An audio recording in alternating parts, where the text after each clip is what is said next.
Good evening, ladies and gentlemen, and welcome to a hallowed eve episode of the Good Game, Guys. Show. right? We need to find a better way to do that. Yeah, we really do. And damn it all, I need to really start thinking of better things to do for special events like holidays. Yeah, that too. Nah, One ain't like step at that a time. special, honestly.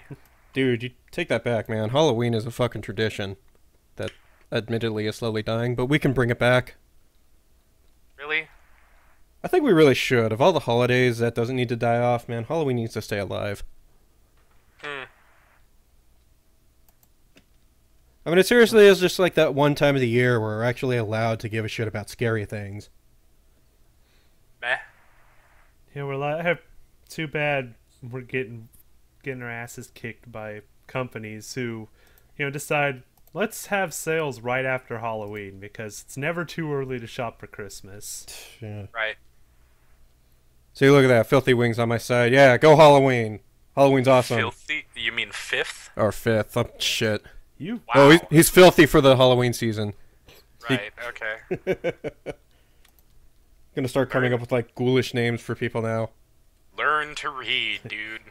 I got the fucking glare going on right now, so I could barely make it out. That's what I need a button for that. I need a button. Just have that line from Always Sunny. It's like, damn it, Charlie, your illiteracy has screwed us for the last time.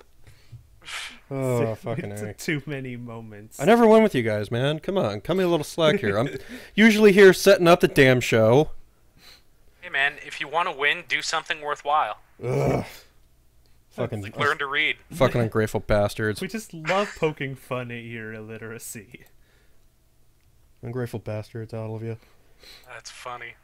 Anyway, so, with that, and hopefully a little done kicking me for a bit, how about we get into what we've been up to this week? Oh, you first.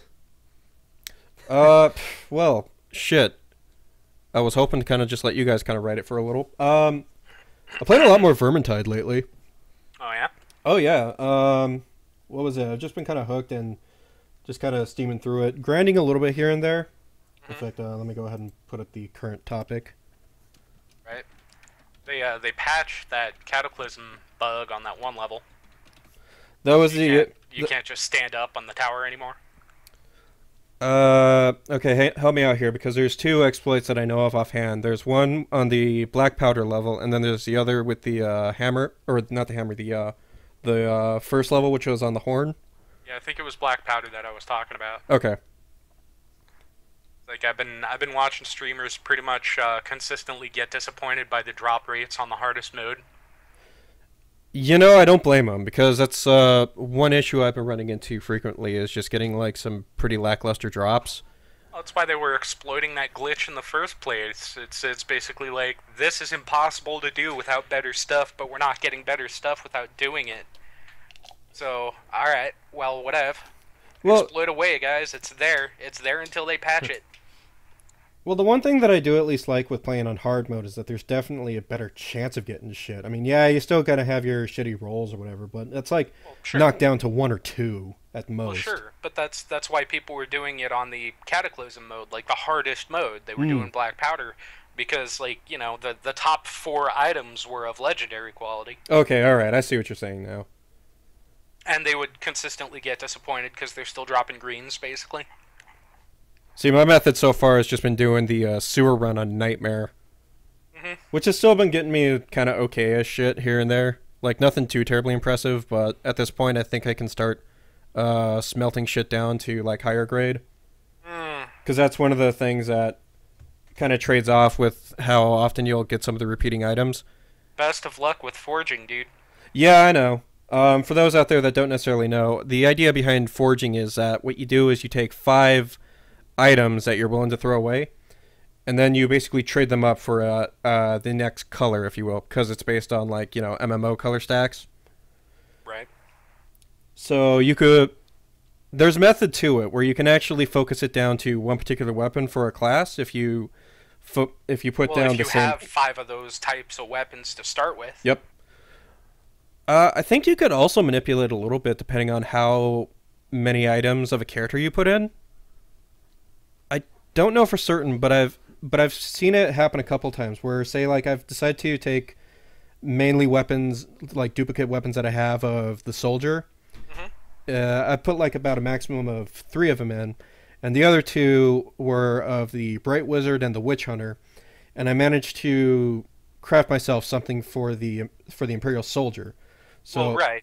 Each item's going to give you like a 20% chance of dropping something for that class. So if you're going completely random, what you're going to get is completely random. But if you stack the odds in your favor, that's exactly what you're doing. hmm The more items for the soldier you put in, the more chance you're going to get of having your, more chance you're going to have of getting an item for the soldier.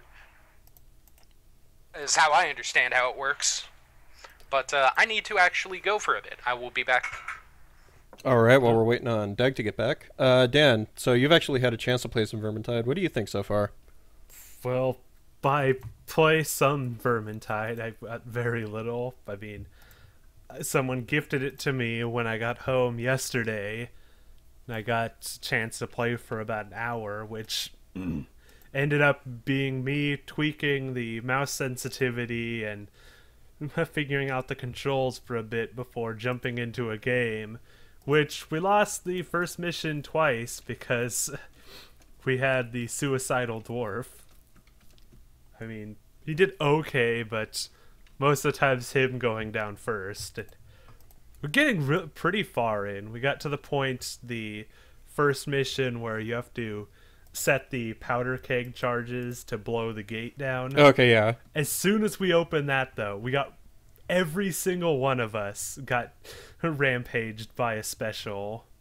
Really? Yeah, it was ridiculous. I got caught by one of the trappers. Our elf got nabbed by an assassin rat. Someone triggered a rat ogre. It's like, as soon as the door opened, the floodgates came, and we were already pretty low as it went. So That's another thing I've definitely noticed about Vermintide.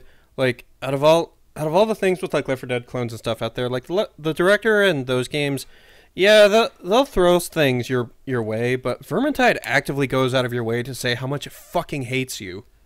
well, it's obvious. Like- It's obvious that the game director AI is a chaos god. Like, there's no other way I can put it.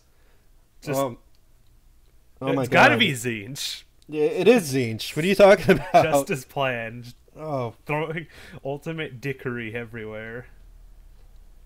oh God. But yeah, I mean, just to give an example of like how the game kind of feels like it actively hates you. I think Dan's story right here is definitely a good candidate. Myself, God, what did I have fucking happen to me? I definitely had an incident where the rat ogre was definitely triggered at the same time as I think 2 pack rats, which are basically the equivalent of like sort of a jockey and a smoker at the same time. For those out there that haven't played the game, just comparing them to Left 4 Dead creatures. Let's see, I've had 2 of those guys spawn, and along with that, one of the what were the plague bearers again? The ones that throw Globadiers. I'm sorry, what? The Globadiers? Yes, the Globadiers. I've had one of them come by and completely gas the living fuck out of people. And the Globadiers, for those again that don't necessarily know, think the equivalent of like the Spitter and the Boomer put together. Mostly just the Boomer because it does explode if it's completely damaged. Well, okay. It doesn't explode if you kill it outright, but it will make an attempt to Allah Akbar your ass. I think it's just more Spitter in that it drops giant poison gas clouds, and otherwise it's just get away from it before it explodes. Mm-hmm. Either way, I've had fun with the game. What little I had to play. Still kind of sadly, first round of ever playing that game, and a freaking rat ogre drops on us like early on. So I forget what part it was, but it's like everyone, like 2 other people in the lobby were saying, like in chat, it's like, yeah, I've never had the rat ogre drop there. Shouldn't do that. It's like so early on. I'm kind of curious now. Like, okay, you're talking about right where the right after the first barricade is. No, this other time, Okay. it was like it was right before or right after the the pig stays. Oh, okay, yeah, I know the spot you're talking about. Yeah, the Radagor spawns there. I've seen that happen a couple times. I was thinking you were talking about, like, just barely before you got into the guard tower, Oh no, that would have been terrible. which I think has happened once. Either way, I gotta get some more into that. But, jeez, there are way too many things to play right now. Hello. Welcome back, Doug. Like it. Yeah, we were just kind of getting into a little bit on how much the game will actively go out of its way to show how much it hates you. Well, that's Warhammer in general. Well, more so, I think Dan kind of struck a decent point to repeat for Deg's sake. So he come to the realization that the director AI for Warhammer is actually just Zinch. Nah, I don't think so. Like, if anything, just a servant. Yeah, because I don't think the Great Horned Rat is that much of a dig. Well, I mean, unless you're a Skaven yourself.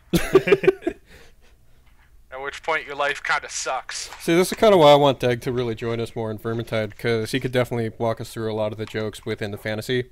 Because Oh, sure. a little bit on Dan and I, we know a lot more about 40k than we do fantasy. But I'll be honest, Vermintide has definitely opened my eyes a little bit and made me want to learn more about fantasy. Fantasy is amusing. It takes all of the anger, all of the animosity, all of the, like, just the random stuff that kind of make Warhammer, Mm-hmm. and it applies it to a scenario that more people are going to be instantly familiar with. You know, especially like D&D players, all that sort of stuff. Right. Because it brings Warhammer into a high fantasy sort of scenario where you got your wizards and random, like, rattling gunners and shit. And that's all fun. But, like, I kind of want to see when they're going to introduce, like, the Warp Giselle cannons. Which is basically, like, a 3-rat crew with a railgun. Oh, God. The rattling gunners are already scary enough. Oh, no. Like, imagine a rattling sniper, if you will. Okay. With a railgun. Oh, God. Here's my Like- question, though. The warp lightning cannons. Yikes. Yeah, but how about they bring in the Doom Wheel? I was about to get into that. Deg, by all means, educate everyone out there that doesn't know the Doom Wheel. Oh, go right ahead. You brought it up. Oh, all right. So my quick explanation on what the Doom Wheel was, and I'm probably borrowing a lot heavily from 1D4chan on this, is that imagine like a hamster ball. How did the rest of that thing go? Where it just basically continues to like mow down people at like ridiculous speeds, and is decked out with like fucking ray guns on the top of it. Yeah, it's a whirling menace of blades and warpstone. Right. It's basically a rat running around in kind of an open-sided hamster wheel with lightning stones, like warp stone guns on it, and spikes everywhere. In other words, It's bad news. Like, don't be in front of this thing. it's Rule of Cool, the vehicle. I could believe that after seeing like a couple of the models that people have put together of that damn thing. Mm-hmm. Now, keep in mind, the Skaven consider themselves and each other to be totally expendable. Yeah, it's like from what I've been experiencing with Skaven, they're pretty much the fantasy version of 40k's orcs. They just have ridiculous sci-fi tech, and the only difference is the Skaven aren't complete idiots. Yes, they are. Oh, well, in engineering terms, I mean, their stuff looks a lot better put together. Well, yeah, of course. They also don't have to deal with animosity checks. That's true. Like the fantasy orcs and goblins. Like, the orcs, seriously, if there's a goblin near them and they roll animosity, if they fail an animosity check, they're going to stuff a goblin in their pants, or infighting is really what the mechanic is. It's built-in infighting because these people are not organized. The Skaven, on the other hand, a unit of clan rat slaves costs 2 points to put on the field. So you can have a 2,500 point army, and you can have, several thousand units on the field, which is why Skaven are so expensive to play typically. So many more models. Yeah, again, that's why I feel a lot like 40K's orcs to me. So you get so many bodies, you get such ridiculous weaponry, you get the most awesome looking vehicles. The clanrate slaves are kind of shitty. They're speed bumps. Like they are meant like to Gretchen. die. They are meant to die. The thing I dig the most about the Skaven shooters is that they actually have a perk called They're Expendable, which basically means they will shoot through melee.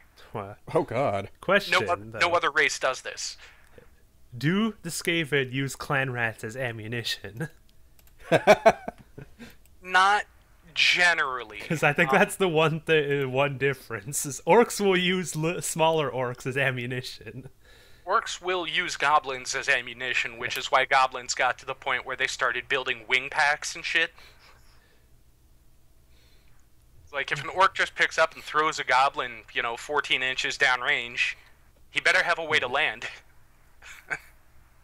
Yeah, I think that's the one thing Games Workshop does right, is over the top. They know how to do over the top. Their humor is amusing.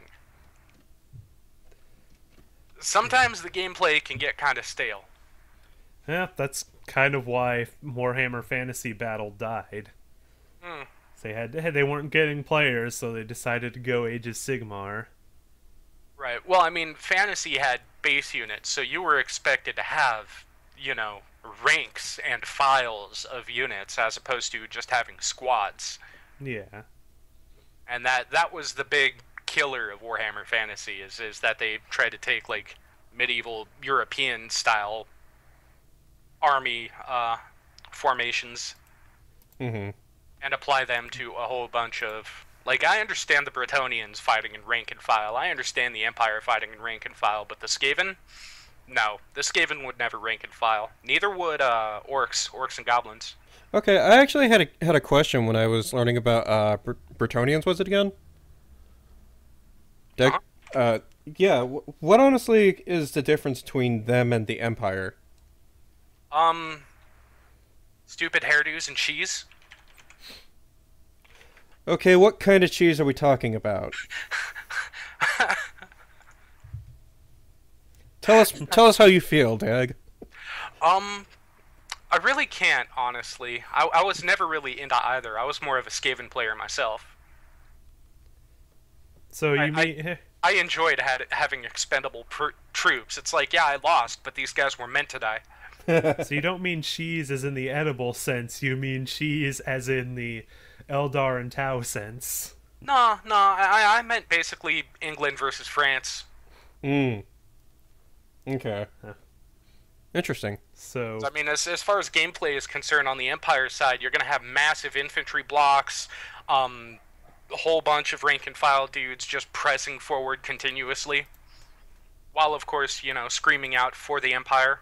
They're also going to get things like pistoliers, great cannons, things along those lines. The Bretonnians are more mounted soldiers. You're going to have a lot of hard-hitting knights charging forward. Like, they're going to cover more ground quicker because they're on horseback. Mm-hmm.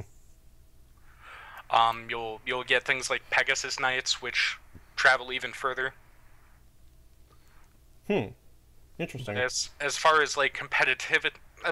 The competitivity between the two, or the versatility, the cost, the potential for fun games, I don't have any sort of info. No one I ever played with played Empire or Bretonnia. Okay, fair enough then. Trying to think what else we could probably get into Vermintide, because we do at least have a couple other things. Well, I have one thing I thought was kind of cool, is that there's actually a poll going on around with talking about the possible future characters they might introduce into Vermintide. Yeah, it doesn't look official, but it's fun for fan speculation's sake. Sure. I know I was kind of interested in seeing... Oh god, what was it? Part of because I mentioned last week I thought it'd be kind of cool to see a Lizardman, because you know, what's not cool about a fucking walking dinosaur that's Aztec? So it'd be far-fetched, that's for sure. But I think the consensus between us all is that we'd all love to see the flagellant. Yeah. Flagellant, yeah. Yeah, Let's never see. know how to Flagellants are pronounce kind of that. crazy. Yeah, they have them in 40K. I know that they're crazy. They've got them in fantasy, and they're even more crazy because they don't get guns. Oh, neither do the arco-flagellant. They don't even have arms. They just have maces where their arms used to be. They have flails and whips where their arms used to be. The fantasy flagellant would spend more time hitting himself than he would the opponent.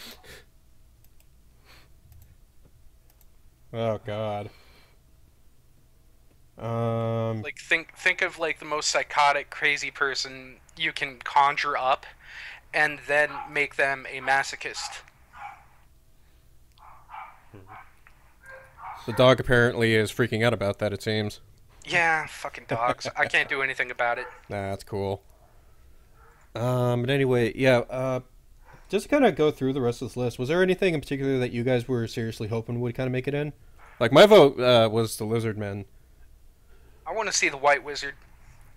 Yeah. I put orc down because I have to, because I love orcs, but I kind of want to see the dwarf engineer the most. I want to see the White Wizard. Yeah, I'm certain they're going to add more magic. There definitely is a voting poll for this, and I'll gladly post this up on our Facebook page, probably even the YouTube description as well. Let's see. White Wizard's cool in that they're more of a supporting character. Like, they're going to spend a lot of their time buffing their friends. Okay. But they do sort of have a rank 1 damaging capability, which is kind of like a focused beam weapon. Like, you played Magicka, right? I've watched a couple friends play it. Like, you know how most of the things you do in Magicka, or at least most of the super powerful things you do in Magicka, are these gargantuan continuous beams? Yep. That's kind of what the White Wizard does, to a smaller extent. Okay, then. And it seems like it would add a lot more interesting conversations where people are getting pissed off with their own team when friendly fire is on. Because I find that most people that play these games don't worry about friendly fire. It's like, yeah, I'll shoot in a melee, why not? Oops, I killed my friend. Whatever. Yeah. He'll respawn. I think that's the thing I like about this game so far is that you can opt out to deal with friendly fire until you start playing Nightmare mode. Right, like Nightmare and Cataclysm, you're pretty much forced to worry about it. I've yet to try Cataclysm yet, and I'm afraid to. I've watched a few people try Cataclysm, and they were horrifically undergeared. They just figured, how hard could it be? Turns out, it looks really hard. Well, Oh, I'll have to play some of that this weekend. Again, I had to find all the time because I have all the games to play. I mean, Team Fortress 2 did another Halloween event. Dark Nexus Arena updated with 1 moving to Steam and 2 adding a new character finally. Mm-hmm. They put in one of the Sisters of Battle. One that wields a heavy bolter, which is one of my favorite weapons in the entire universe. Oh. And gotta admit, from what little I saw of her stats, they got a good mechanic for it going. Like, one of her principal abilities is a stance change, where you change it so she either takes a wider stance to fire the weapon to do more damage and more accuracy, or you pick up the gun and run so you can have mobility on your side. So, handling heavy weapons in a good way. I just hope the range and the power on that gun is perfect. That, and I have to fight everybody to play her. Dark Nexus, right? We're talking about. Yeah. I'd say the heavy bolter would have the same range as not the sniper, of course, but the fire warrior. I don't. If we're if we're talking 1-to-1 with a tabletop, it would have the same range as the sniper. Really? Like, especially if she's in gun mode, I would expect, she'd have the same range as a sniper. Okay, then. on the tabletop, standard sniper rifle and the heavy bolter have the same range. Yep. Jesus. I need to remember this. Yeah, it would probably be a scout would probably outrange him or outrange her with full charge, but basic shots they'd be at the same range ideally. Mm-hmm. We'll have to see. We got that, and then Splatoon's doing another event, and that won't hurt my regular gameplay. But in the interim, I did pick up a new game on my phone this week. Oh. They actually have, I'm surprised I didn't know about this before, but apparently they localized the mobile game for Digimon. You can tune out now. I've been enjoying it so far. I mean, it's pretty much Puzzles and Dragons with a different method for matching 3. It's simple enough, it's fun, it's a good distraction to keep me going until the real Digimon game comes out. Yeah, that's been... I mean, it's something other to play than Disgaea, that's for sure. Right on. But yeah, final word. I finally have more games to play, but too many things need to stop having Halloween events already. We'll get into that in a second, because holy shit. It's like, don't make me choose, jeez. Before that, Dag, is there anything you probably want to get into with how you've been this week? I guess. I've pretty much just been playing a whole lot of World of Warships, because I got nothing better going on. Mm-hmm. I was watching one of the Wargaming streams a few days ago, like Tuesday, I want to say. Okay. And ended up winning a Fujin, which is their current premium Japanese destroyer. I think I tuned into your stream just in time to see that. Mm-hmm. And it's interesting. It's basically the premium Minakaze. It's nothing really different from what's already there. But I won one. Yay, I didn't have to go and spend $35 on a single ship, which I honestly wouldn't have done. So are you enjoying it is the bigger question. Yeah, to a point. I'm kind of burning out on World of Warships a little bit. Like, I've just been playing too much of it because I haven't had much else to play. Go get Vermintide. Play with us. Meh, money. But yeah, I did that. I'm kind of excited about the new balance updates that are coming in the next patch. I'm not so excited for the Japanese carriers because they're getting fucked. Really? Like how fucked? Like their arming distance, their ranges, etc. It's all getting changed. They're tightening up the torpedo groups, which is great for your torpedo bombers, but you have to launch them from so much further away that honestly I'd rather have a spread group with that kind of torpedo arming range. Like your torps have to be in the water for 3.5 seconds before they arm. It's like, man. So the only benefit that the Japanese carriers had is now gone. And if you look in the Tier 10 gameplay, the Midway is the end-all be-all as it is. It is so much more powerful. It's got more planes in reserve, it's got more planes per squadron, it's got, you know, it's just the beast. The only thing that the IJN carriers had was a shorter arming distance.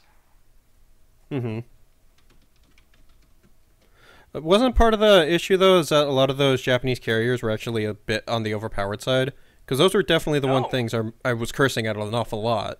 It turns out, no. They seem like they are in the lower tiers when you don't have anti-aircraft and nobody's sticking with each other to, you know, pool their anti-aircraft. Because single ship AA is actually kind of useless in the game. You're not going to defend yourself from an entire squadron of torpedo bombers before they drop some torps in the water. Huh. You know, I mean, even if you take the Montana and you do all of the anti-air upgrades on it, and you get yourself an anti-air rating of up to, like, what, 96, 98, you're still not going to drop a single squad of Midway torp bombers before they wreck your face. In fact, if they're in and then out of your range and they launch their torps and they get the fuck out, you're only going to kill maybe 2 of them. 2 out of 7. Alrighty then. So you still have 5 torps to try and avoid. So no, like the earlier tier, it's easier to get through the tiers in IJN just because you have more torp squads in the air at once. But they're not overpowered. I mean, especially not since the last patch where they made fighters do more damage and the US has the fighter advantage. So it's basically like, hey, most people that are going to be in a Langley or a Bogue or a Ranger or I skipped a tier, Independence, are probably going to end up with a 2-fighter, 1 dive bomber sort of group layout and just lay waste to all the planes that come out from the enemy side, Okay, yeah, I see where you're going with it.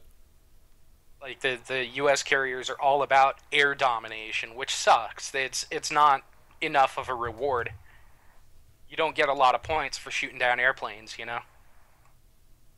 Yeah, in fact, I think so. One of my daily missions is to take down like 20 airplanes. You can do it in 1 match. It's not that hard, especially not if you're in a U.S. carrier. I don't know. Like, hey, I've got 6 fighters. The Japanese carriers have 4. Mine win just by having more. All right, yeah. You got 2 groups, so fine and dandy. Mine hit harder. They do more damage. God, I actually have to re-unlock a carrier again, I guess. Yeah, do I really want to? Is a bigger question. Not really. I mean, the carrier gameplay is kind of fucked. Did they like change it from the last time I've done it, which was during the beta? No. I mean, like, the gameplay mode.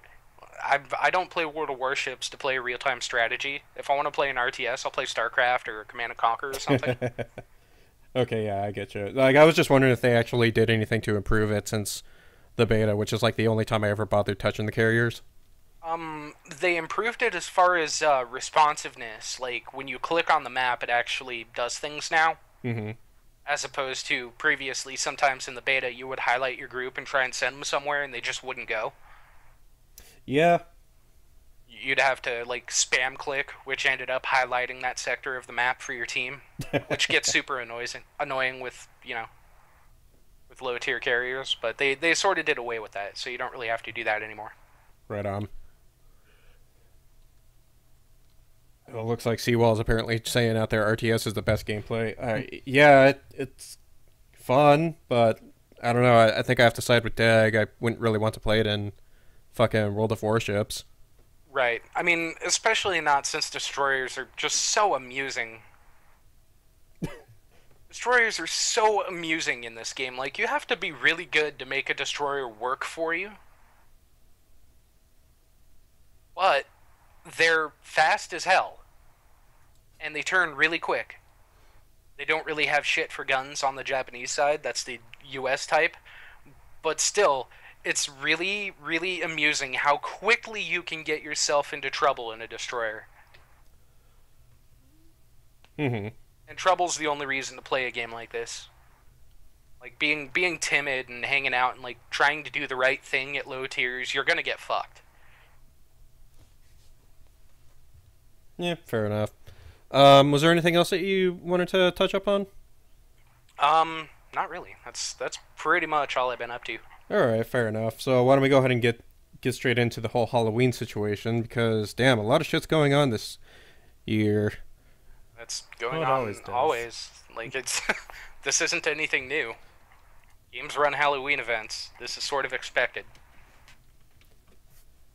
I've never once encountered a year where I had this many. Or I guess it more is just a situation where I never had many games that did Halloween events. Because, holy shit, I'm actually starting to reconsider if we should do anything this Halloween. Lol.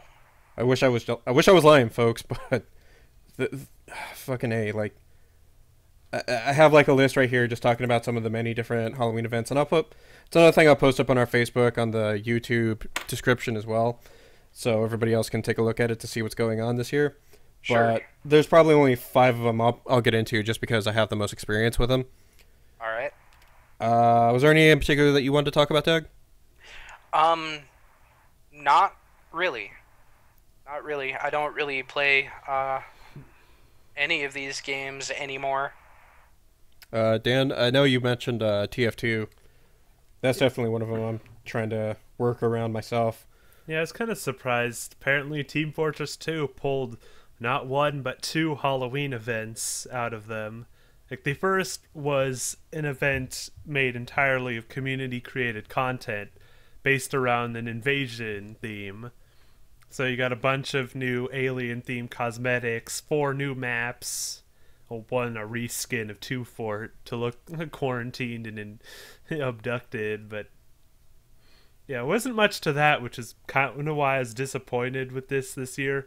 To be fair, I think a lot of the community was pretty disappointed with the invasion update. In fact, I'm almost certain this is why they actually kind of released the second Halloween event. I guess they That we had have just time now. to throw stuff. The Scream Fortress they've been running for like 7 years now. Yeah. Well, yeah, but the thing So is that's not anything new. The original event was less an event and more a highlight of the community produced stuff. Yeah, though they said in their blog that the community content was going to be in the update they have for Halloween because they're busy working on other content for the game that like they didn't have much time to work on a Halloween event. like the man up mode, which I guess is supposed to be introducing some new grappling hook mechanic. Yeah, there's new game modes they're working on. They're supposed to be working on a new matchmaking system, bunch of other stuff. But yeah, they basically threw in some more cosmetics and a new item that basically lets you play through all of the old Halloween events, but with a twist. Basically giving you new objectives to play on those old events to earn older items. So to those familiar with the gunmetal update or even just Counter-Strike, it's going to be a bit of the same where you have like your specific objectives that you need to fill out for each mission, or map rather, I should say. And I guess instead of like you get 2 every week, like normally I think they actually do give you a new one per day for this update. I don't know how many it is per day, but they do give you enough. Because it's a way shorter thing. But other than that, Splatoon is running another one of their Splatfest events. This one, a Halloween. This is supposed to be a costume battle. Which is your favorite costume, pirates or ninjas? Pirates, hands down. I'm just sitting here wondering where my Vikings are. Also wondering if it's 2006 again. Yeah, But, fair enough. Yeah. Other than that, something I was surprised to see happen is just in time for Halloween, Sega released an update to Dawn of War 2, actually. Oh shit, we got a couple of ninja heretics over here in the chat room. Dude, pirate all the way, man. You fucking ninjas have to live by a code of honor. Pirates don't give a shit. Give me my damn rum. It's all about the ninjas. Fuck the ninjas, You're man. a pirate without a code of honor? What's wrong with you? You're not going to make any friends that way. That's not the fucking point of a pirate. I'm here to plunder your ass. How are you ever going to make it to the One Piece? How are off. you going to plunder anything when you're not on anyone's ship because they don't trust you? That too. Well, that's why you take your own ship. I bet you don't even have That's the whole thing. I bet you don't even have a pirate musician. Lol. Shit, you're right. I don't. I need one of those. He's just relying on himself for off-key shanties. Worst pirate ever. Good one. Pirates die because they're too stupid to eat. Oh, But yeah, anyway, Dawn of War 2. Apparently, Sega added a new DLC to Retribution, which unlocks the... I don't remember the name, but it adds a new graphical detail to the game that makes everything excessively bloody. And I'm surprised it doesn't have a corn label on it. But in case you were looking at Dawn of War 2 and thought to yourself, this game needs more blood, for $1.99 you can add more blood to your game. Let's see. The pack is called the Ridiculously Bloody Blood Pack. Yes. Okay, I knew it was something ridiculous like that. Could How not goofy. Yeah. But an appropriate time to play Chaos. All. I know a couple of the list of games here I'm kind of interested. Let me get the one out of the way that I know is going to cause the most controversy amongst my co-hosts. or at least one of them. I'm kind of interested to see the new Payday heist that they actually are introducing this Halloween. Oh God. See, I knew you were going to do this, Dag. Well, it's okay. No, I left it neither of us installed care. for a reason because, well, laziness. Nah, I'm boycotting Payday until they fix their shit. Well, we have something of an update on that. Yeah, we'll probably get into that a little bit. Spoilers, they haven't fixed anything. No, they haven't, but, you know, I think at least some things have come to light. So hear me out, folks. But anyway, yeah, the new Payday Halloween thing, they're actually doing a new one as opposed to the headless bulldozer that they did the past 2 years. Oh no, that's in it. It's in it, but it's not. But it's like kind of like how TF2 brings back their older maps. Not only is it a headless dozer, it's a headless Titan dozer. Oh god, that's right. But yeah, this new one actually is supposed to be centered around the Honey I Shrunk the Kids kind of thing, where I guess the heisters are just on Lab Rat and they're just shrunk down, so they have to. I remember reading the update page, and there's apparently a giant spider that roams around the area, along with like what is it? It was a fucking giant cloaker too at the same time. The Necrocloaker? Yeah, the Necrocloaker that they were going on about. Like, come on, just that alone, I kind of want to at least just see it and just see like what it takes to fucking kill that thing. Well, you're asking for it. There we go. I don't. The other thing I need to try and find the time to give it go is the Ark Survival Evolved. Yeah, that looked neat enough. That did look neat. Like what they're doing this Halloween is that they're basically introducing something called the Dodo Rex or something like that. Well, they're introducing a new Fear Evolved, I guess, mode. Yeah, a new mode that basically turns all the dinosaurs into skeletons, the dodos into like zombies, and I'm trying to remember what else was going on with that. Well, there was the giant fire-breathing dodo. That was the Dodo Rex. Yeah, that's supposed to be like a new creature that I'm very certain is going to be a Halloween only thing. But yeah, as Dan put it, it's a fire-breathing dodo meet Tyrannosaurus Rex hybrid Also of got monstrosity. some kind of spiders. Well, the spiders were always there in the game. The thing is that you couldn't normally tame them. So I think what they were showing off is now you can tame the spiders outside of the caves. So you can be a spider rider. Yes. Yep, live out those 80s cartoon fantasies, kids. Yeah, where's that update? Where's the DLC for Ark that lets me put cybernetic weaponry on my T-Rex? Oh, fuck. I want to be a dino rider. We should send that to them. We seriously should. Like, get some 80s-ish shit up. Did you ever play that game Dino D-Day? Yes. I have that game. I have it too. So, It's ridiculously fun. But let's see. The other thing that I'm going to go ahead and get into at least is the new Grand Theft Auto update as well for Halloween. But so far is kind of just another situation where it's just cars being introduced. So they brought in like a hearse with like a Frankenstein monster in the back of it. And I think the second vehicle they brought in is like the Munsters car. Like, Dag, do you remember what car it was Herman Munster drove around? No idea. wasn't it a hearse? It wasn't. God, it was kind of more hot rod like, if I remember. Pretty sure it was a modified hearse. Well, I know it's supposed to be. Well, the vehicle in Grand Theft Auto is a hot rod, but it's all Halloween decked out and shit. The other thing too is that in one of the free mode matches, I suppose you can call it, is that they were going to be doing like more of a slasher gameplay style. Like one person's going to be the typical like Friday the 13th Jason Voorhees type character, going around just killing people and shit. But then again, I suppose you could have done that anyway, come to think of it. Whatever. Honestly, it's probably fun to at least just get into, and thankfully that's going to have some time lasting for it. It's going to be there till November 16th, I believe. Let's see. Yeah, like I said, that's probably going to be the last thing I'll personally get into when with a lot of these Halloween updates. But I'll post them up on our Facebook page, so anybody else who is interested in other games like, I don't know, Destiny, Fallout Shelter, fucking Warframe. All the other little shit. Yeah. We know you're out there, folks. we'll post it up on our Facebook. And like I said, for anybody out there that's listening on the recorded episode on our YouTube channel, I'll post it up in the description as well. So, moving right along.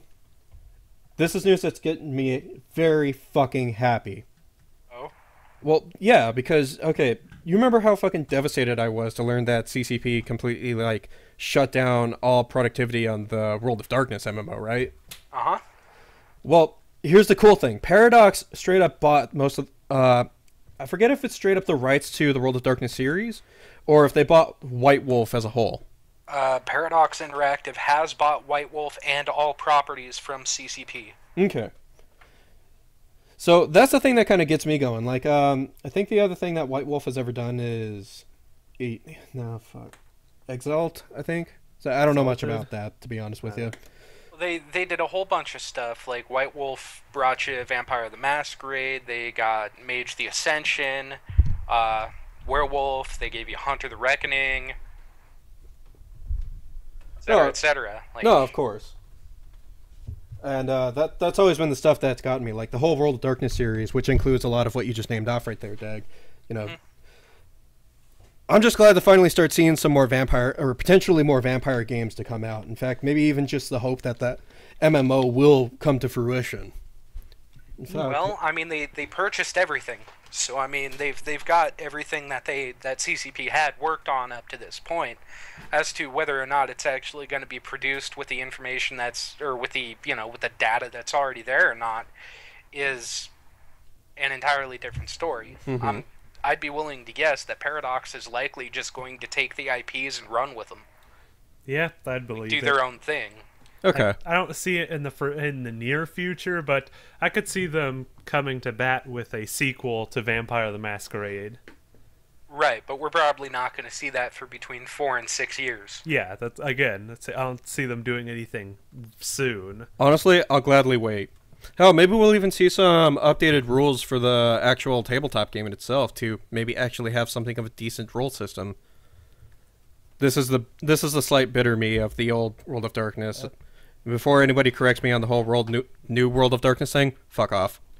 It really depends. I don't know if Paradox has the manpower to work on video games and produce a pen and paper same time. Well, Paradox could do what it does, which is to say, be a publisher, and it could enlist the likes of Obsidian to create like a single-player RPG or whatever. Yeah. You know, because we know that Obsidian can handle that. Mm-hmm. If not for Pillars of Eternity, then at least for the South Park RPG. Okay. Which was actually rather excellent. Yeah, we've still got a sequel coming out soon. The Stick of Truth was amusing as hell. I still need to get River to fucking play that game. Are you going to get the Fractured Butthole? Yes. Speaking of, hey River, when are we actually going to start letting you play Stick of Truth? I don't know. I heard it wasn't that good. When did River show up? He just not appeared. too long ago. Like half an hour ago. Well, haven't you been paying attention? Shit, what happened? Oh, man. So yeah, the loud kid joined in a little bit late, but hey, he's here now. How's it going, folks? Yeah. Maybe you can help us get through the rest of these news articles. Yeah. All right. News? So yeah, as a quick wrap up to the whole thing, I'm fucking excited. I know there is at least slight hesitation because I know Deg previously has said like Paradox is kind of something you want to be a little iffy about, and going through their list of published games, I can kind of see why, because they get a little DLC heavy. Well, yeah, exactly. But if they sign on a group like Obsidian, then I'm all for it, and I can't wait to see what happens. Anyway, let's go ahead and move right along to our next topic. Oh, this looks neat. Dan, why don't you go ahead and lead the way? As an update to a story we did months back, the U.S. Library of Congress has finally issued a ruling to the Electronic Frontier Foundation regarding old abandoned games, and they have granted that players and anyone can modify old games to make them playable again by bypassing authentication servers and services that no longer work. Technological prevention measures, effectively. Yeah, Like so all that anti-piracy shit they build into their games. When their servers go defunct, so do your games. Yeah. Not anymore. Now you can just pirate and work around it. Lol. yeah, as a recent As long example, as you legally own the game. Right. yeah, as a recent example, Games for Windows Live shut down not too long ago, and while some developers picked up the slack and got the games working via Steam or something, if that didn't happen and you had games that you couldn't play because Games for Windows Live, the government says it's okay for you to mod the game so that you don't have to use Games for Windows Live to play it. Or another example, if Uplay all of a sudden shuts down, you want to play Far Cry 3, you can mod the game so it bypasses the Uplay account. Right. This Like if Blizzard, for whatever reason, shuts down BattleNet, you can modify everything to play without. or stopped, providing the service of BattleNet to an older game. Yeah. Like Right. Diablo 2. Yeah, there is a caveat here, and a big one at that. It's still illegal to provide servers or modification to allow players to play multiplayer. So you can't host private servers and stuff like that for old games. Which I think is kind of ridiculous. Well, no, that's what you're doing. The caveat is that it has to be circumventing the authentication server. Yeah. Correct. If it's just something that didn't have an authentication server that the servers are just gone because the devs stopped supporting it or stopped paying for it or whatever, then you're kind of out of luck somehow. Well, if it's like a multiplayer only type of game, then you're still pretty much screwed. Yeah. This is more in effect for all those single player games that have the always online component. Yeah. Like SimCity. Right. Fair example. Yeah. Another big So, I mean, thing- if you're a Hearthstone player, you're still fucked. But like StarCraft, you would at least be able to access the single player content. Yeah, another big ruling they made here is that they've deemed that it's still illegal to modify or jailbreak a console to run homebrew applications and such. Their reasoning being because the process is so closely tied to video game piracy that it's not something it can allow. Which I can kind of understand that because there's not really any way to crack down on video game piracy specifically. yeah, I mean they're other not than stop wrong. other than stop you from being able to do it in the first place. Yeah, I mean, they're not wrong. A lot of people do jailbreak systems with the intent of running ROMs or ISOs on there without buying the games. I Right. can't say that it's not that. Yeah, either way, apparently the Library of Congress is going to come back to this topic 3 years from now, and the Electronic Frontier Foundation is going to push to see if they can get some of those caveats removed, like especially the online play thing. Right. Because I know there's a big campaign for that for like Nintendo Wii games, since Nintendo shut down the Wi-Fi servers for those, that you can't play online games on the Wii. And some people have been working to try to do local connections and stuff with that, which apparently by law is illegal. It's a big step forward either way. Sure, it's a step in the right direction, but what we need to start seeing is more government crackdown on intrusive DRM in the first place. Yeah, wouldn't that be the dream? Like that is pretty much the end goal, and that is what has to happen. Yeah. Well, hey, Ma- progress. Maybe we should start that as a group. Maybe we should become a lobby that campaigns against anti-consumer practices in video games. It's a good game lobby. Well, Oh man. Never thought I'd see the day where we actively try to turn ourselves into lobbyists. we're still not. It'll happen. I don't know, with enough motivation. We I could don't have the power. I don't have that kind of motivation. I also don't have that kind of money to throw at the government. Wouldn't you want to be Remy though? I Just don't have pulling that it. kind of money to throw at the government. Speaking of throwing money at people, Yeah, let's go ahead and start getting into what I was a little bit teasing at earlier. So Overkill has actually publicly kind of started talking out a little bit more on the whole controversy with the microtransactions. Can still suck a dick. Yeah, they put their foot in their mouths, if you ask me. Okay. See, here's where I kind of see things a little bit differently because they were openly kind of pointing out like how during the time when the game initially came out, which was about 2013, we were definitely seeing like a bit of a crazy rise with a lot of the microtransactions within the scene, basically offering, you know, a method to pay for little like upgraded weapons within the game, as opposed to like the DLC method that they themselves did. So they were actively trying to say that they don't want to resort to giving out microtransactions to say get weapon modifications, skins for or different decals for your masks and stuff like that. And to that extent, I have to agree that okay, well they kept their promise on that so far. Without going too much into the whole situation with the new implement system that they did with the customized weapons drop system and stuff like that. Like I said, if we're gonna go with that definition, okay, fine, they kept their promise. Except that's what they say, and that's just some backward apology talk. See, That's what I find most damning about the whole scenario is that in 2013, Almer Lista, the producer of the game, he put it in writing. yeah. And Yeah. I'll just quote this directly. We've made it clear that Payday 2 will have no microtransactions whatsoever. Shame on you if you thought otherwise. oh, their new stance is now is, oh, we didn't mean that we wouldn't have microtransactions. We meant that you wouldn't be able to pay to buy weapons. Microtransactions whatsoever.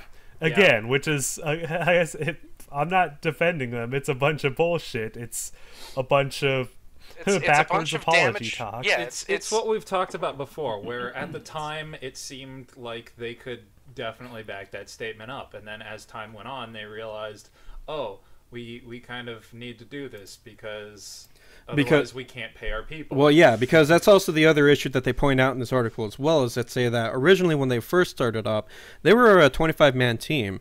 Now, today, at 2015, they're a 75-man team. And while, sure, that doesn't necessarily sound all that much for a company, that still is more money that they have to get to pay those additional 50 people.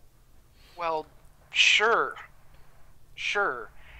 Secondarily, they should have thought about it before they hired that many additional people to punch out bullshit DLCs.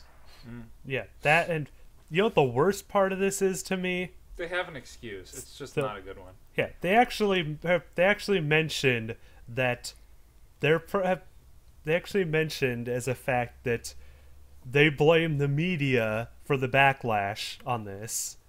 So they blame Of course, they're blaming everyone but themselves, which is, you know, what just about everybody does anyway. They Isn't blame that the status media quo painting for them as big bad business? guys when they wouldn't say anything themselves. Isn't that pretty much the status quo for commercial businesses? Well, pretty much. Not even commercial businesses, politics, but we'll not get into that. But Same that's thing. my problem with it. Like, you can't blame the media for putting words in your mouth when you're not going to talk to people about it. Well, I mean, they made it a point to say, hey, hold on, we're still working hard on this Crime Fest thing, but we will address it shortly. And a whole bunch of people decided to speculate. I simply decided to uninstall the game and leave them a negative review, and now I'm just going to wait and see if they fix it. And they're most likely not ever going to fix it, because this is what gaming is becoming. This is what happens when people continue to play games despite terrible fucking business practices. You asked for it, now you're getting it. You know, this makes me kind Speaking of of terrible fucking business practices. You know, for a brief moment, to be honest with you, and I'll probably likely cut off this line of topic off pretty quickly to maybe open it up to its own independent video. But I kind of want to explore the thought of the marketplace, or the Steam market, if you will. Okay. Because part of what kind of just gets me wondering right now, like last week with Ikari and Deg here, I pointed out specifically that there were other games that were following this particular line of thought right now of introducing microtransaction with their game. Now, some of these on the list, if you can check out on your own Steam profile, are free to play, but there are others like Counter-Strike, H1Z1, Prime Carnage, Extinction, Rust, and so on and so forth that just aren't free but still participate within the Steam Marketplace in themselves and offer their own form of microtransactions. The one I can definitely cite for certain is Counter-Strike, where you still have to buy the key to unlock a weapon that has a completely different decal in it. My thought is always wondering, how come that gets an okay pass, but what Payday does, we completely damn outright? And without going into never got a pass, not with me anyway. Okay. That's I the own thing. Counter-Strike Go? No, I never even purchased the game. Sure, but I mean, like, as far as majoritarily speaking, how come we haven't seen the same backlash? Like, I think we can both agree in this instance. Go promised that they were never going to do microtransactions? Okay, that's... No, they didn't. So, I mean, you are completely ignoring the Bill Clinton aspect of this, in that Overkill outright lied to us. Yeah, that's the two big differences here. That's why there was backlash. That was the one thing I was actually wanting to explore without using that as the argument itself. I want to see what other things go into it. Because I feel like there has to be more to it than just the whole concept of, someone broke a promise. Because as Puma pointed out in the chat room, how often have we been lied to by a fucking game company at this point? This clearly is not the only thing that struck the final chord. I remember off the top of my head is really just Todd Howard and Molyneux. Those are the two biggest guys. Let's think about Randy Pitchford for a minute. Let's think about everybody over at Bungie. Let's think about. I mean, like, yeah, it's a frequent happenstance, but when these lies are designed to rape your wallet and ask you to calm down while they're doing it, that's kind of unacceptable. Yep. Yeah, I just don't understand. We shouldn't be defending people's decision to put in microtransactions, and we shouldn't be defending people directly lying and doing the exact opposite of what they said any amount of time ago. Captain, I think to put a stopper on this, to help you understand this a little bit, sure, there would have been backlash regardless, but it was so much bigger because of the promise that they made. It was also bigger in that Payday 2's DLCs actually, or not DLCs, the microtransactions do actively affect your in-game statistics. Ah, yeah. So it is literally pay to win. Oh, okay. Then there you go. There's yet another reason. And yeah, those other games, it was mentioned before that they had microtransactions, but that's in the past. We can't necessarily keep ragging on them for having microtransactions, or we'd just be tiring ourselves out. Right. I don't really give a shit if companies want to put in just cosmetic microtransactions. I'm likely not going to be purchasing any of them, and I don't care. Like, if people out there want to have a new fucking, I don't know, a new emote or a new mask or a whatever, cool. More power to you. I don't want it enough to spend additional money on top of a full retail game. Mm-hmm. What I do mind is when they introduce microtransactions that give people a competitive edge. Yeah.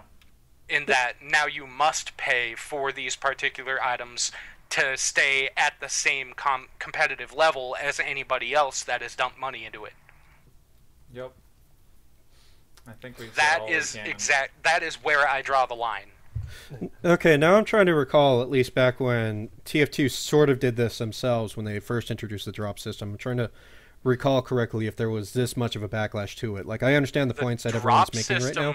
The drop system wasn't microtransaction based to begin with. Sort of. See now we're kind of forgetting about how the shops implement was put in.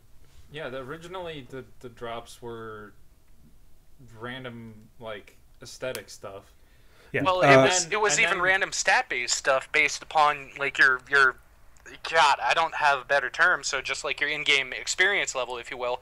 The more matches you played, the more interesting stuff you would get, like level 5, level 10, level 15 weapons and hats and all that sort of shit before the store was ever a thing. Mm-hmm. So that was more like an in-game gameplay sort of a thing. There were no real money transactions behind it, and so it was totally okay. And yeah, you want to compete with the top level players, play more. Yeah, that's how it should be. Yeah, before the game went free to play, and when they first launched the Manco store, the only things available in the store were cosmetics that you paid via microtransactions, or weapons that you could buy at a price that it would make them untradeable, but each of these weapons you could also unlock via achievements that are very easy to get through and available for every class. Mm-hmm. Right. Pay for convenience isn't pay to win. Pay for convenience is simply like you don't have the time to put into the game, so here's a little boost that everybody gets if they put more time into the game. Yeah, correct me if I'm wrong. Didn't they introduce the crate system after the game went free to play? I want to say about the same time. Yeah, it was around the same time. So yeah, they didn't introduce the major famous microtransactions until the game went free to play.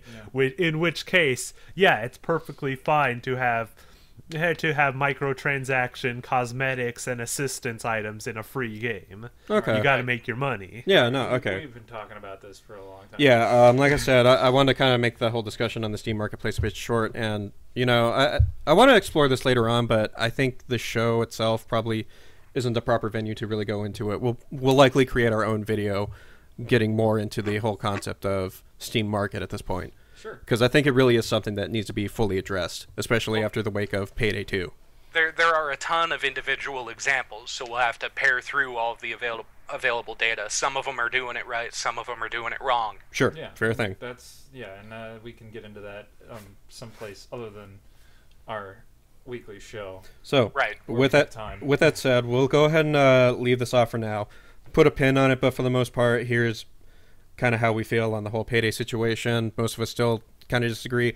I see the point they're making right now, even if it is still kind of like backtracking and just being apologetic. I said it before, and I say it again. You have consumers' guilt. Like you put a lot of time and money into this game, and you don't want to hate them. You don't want to give it up because you would have given up however much you put into the game. This you is want what to Stockholm Syndrome looks like. It's like I've heard the same argument with people on League of Legends. I have to say, it kind of happened to me with Borderlands. Right? Borderlands 2. But, I know it did. yeah, that season passed, man. I tried to free you, but you were already too far gone. I think I've got like at least 6 characters over level 50. I haven't touched it in months, but like every once in a while I think, yeah, I could play it again, and then I remind myself, no, I got sick of it. Stop. I want to go back to Overkill for just a moment. I just want to touch on something. Quickly though. Quickly, yes. I'm disappointed because until this shit started happening, I was really looking forward to their Walking Dead game. Weren't they one of the good devs? They were. And then this happened. Yep. It's always this that happens. Speaking of and then this happened. I has a sad. So we'll go ahead and move right on, and I'm glad River was able to join us because this is definitely a loud kid shining moment. Yes. I don't know about shining, but go ahead. My So all right, just to kind of help lead him in a little bit, Nintendo. Oh God, it's Nintendo. Yes, Nintendo has actually done their what would you say, like their board meeting? They had an investors meeting. It was an this investors week. meeting, and they released some more information about their plans for going mobile, and mainly about the new account system that they're going to be using. Let's do the account service first. So it's going to be apparently really easy to sign up. You can use the My Nintendo information that you already have, or you can connect with Google, Facebook. I think Twitter is one of the other ones that was allowable. Basically, it's just going to be like 1 or 2 clicks, and you can instantly sign up. And that's going to basically unify your account and your save data and all your purchase data through your mobile, the PC, and all of your Nintendo consoles.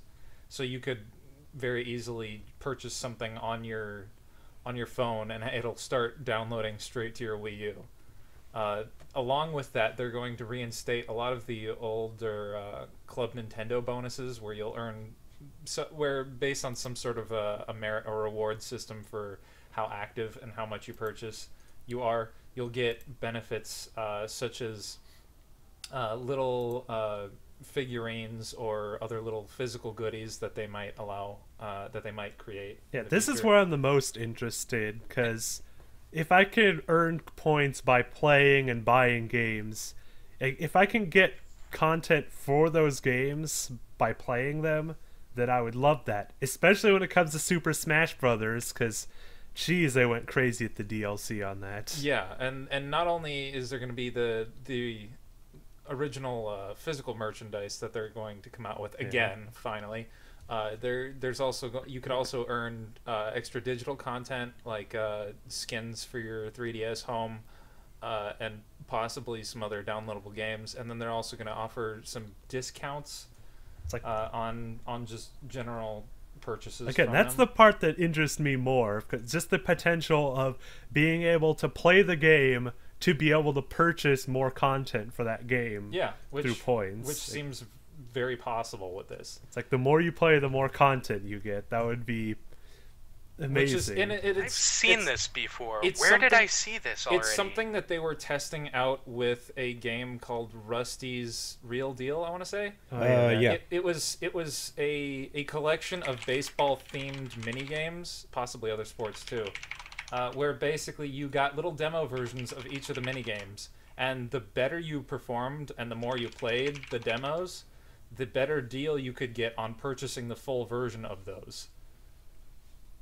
Didn't like EA's Origin have a point system, like an achievement point system, where you could get not DLCs but like additional bits and pieces for different games like Dragon Age and all that sort of stuff? I think a lot. I think a lot of sure. systems have done it. I think Haven't they been doing that for like 2 or 3 years now? That's why this is important for Nintendo. They've admitted that they're behind the times with this. And They've admitted that EA did it better than they did, and EA did it first. And along with all this, they're going to do cloud storage for your save data as well, for a lot of their first party titles.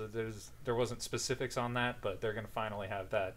And then along with the points that you earn from being part of the Nintendo account service, they did mention something interesting, that there was the possibility of maybe like discounts for stuff in the same series that you like on your birthday. So like you've played a lot of Mario games, here's a 25% off coupon for any Mario series title, something like that. And then they also mentioned that there could be potential benefits for retail stores, theme parks, and movies, which sort of soft confirms that they're going to be getting into making Nintendo movies finally. Aside from that, the other thing that they revealed in the investors meeting was their first mobile game. I'm not sure if you could call it a game so much, although there's probably games that you can get for it. It's sort of a watered down Tomodachi Life, where you create a Mii, you give it a bunch of information about yourself, and it basically acts as your online avatar, but it acts by itself. Now, this thing called Miitomo is sort of a pseudo social networking platform, where once you have your online avatar, your Mii, ready in the game, it will automatically go out and find, through the internet or local connect, other Miis with similar interests and games that they've played, and it will sort of make friends with those, and that seems to be the main way to how you connect with other people on it. That's really the only information they've given us about it, as well as there's going to be a bunch of content that you can purchase with microtransactions for it, similar to the Street Pass games on the 3DS. I mean, and to top that all off, with that lackluster mobile game, if you can call it a game, in response to this investor meeting and all this new information, Nintendo's stock dropped by over 9 points. Now, this is where I kind of want to start chiming in a bit, because as I've always stated in the past on other episodes, I feel mobile gaming is going to be the cancer that does bring about the Game Crash 2.0. Not just Nintendo's. DNA, their online partner with the new Nintendo account system, and their wireless cloud and data handling and all that, their stock dropped as well. And see, here's the thing that I can't help but stop laughing at a little bit internally. Because do you remember how some of the many articles that we've had in the past before the NX was even introduced, that we had all these different business analysts come up and who, quite frankly, I felt never had a business talking about anything within the games industry, because they just outright never got it right. Simply put. A person of example that I can bring up is like Michael Patcher, who was openly saying that Nintendo needs to start getting with the times and get into mobile gaming and stuff like that. Oh, Hacker? Yeah, okay. Yeah. Was that the guy that we read his blogs online before? He was one of them. The other one that I think you might be referring to is the Forbes writer, who I can't think of at the current moment. Pachter, to give people out there a bit of a description who don't necessarily know who he is, let me go ahead and read an entry from his Wikipedia article, that I think should summarize exactly what kind of a person we're dealing with. Pachter has also commented on the entertainment industry more generally. In 2015, he recommended selling Netflix stocks and buying Blockbuster stocks, predicting that Blockbuster would hold the video-on-demand market.